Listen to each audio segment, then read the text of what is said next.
Rodney Reed was found guilty in the 1996 rape and murder of 19-year-old Stacy Stites. But his attorney claims new witness statements and forensic evidence clear Reed.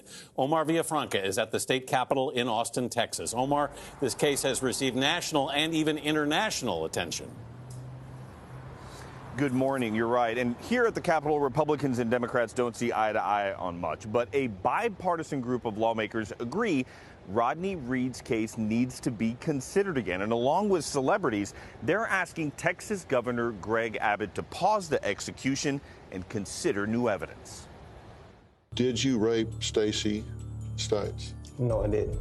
Did you murder Stacy Stites? No, I didn't. Talk show host Dr. Phil conducted a jailhouse interview with Rodney Reed that aired last month. He is just one of a number of celebrities, including Kim Kardashian West, Seth Green, and Rihanna, who tweeted at Texas Governor Greg Abbott to pardon Reed or commute his sentence. I believe the people, the family, the other supporters support the truth. Prosecutors claimed Stacy Stites was at home in 1996 with her fiance Jimmy Fennell, a former police officer, before driving herself to work around 3 a.m. Investigators said Reed raped and strangled Stites between 3 and 5 a.m. and left her body in a remote area. Reed was arrested after his DNA was found on Stites. From the beginning, he maintained his innocence. He claimed he and Stites were having an affair and had consensual sex the day before her death. How many times did you two see each other?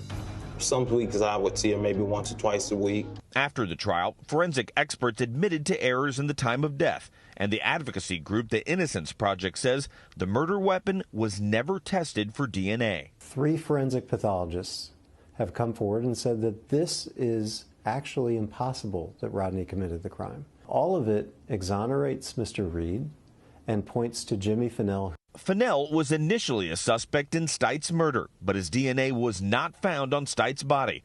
His attorney, Bob Phillips, says his client is innocent. Jimmy loved her. He was going to marry her in 3 weeks. Fennell later served 10 years in prison for unrelated kidnapping and improper sexual contact in 2007. He pled guilty, did his time. He's now out of prison. Now, an inmate named Arthur Snow, who was incarcerated with Fennell and was a former member of the Aryan Brotherhood, is coming to Reed's defense. He claims Fennell confessed to killing Stites because she was, quote, sleeping with a black man behind his back. Fennell's attorney says Snow's story is fiction.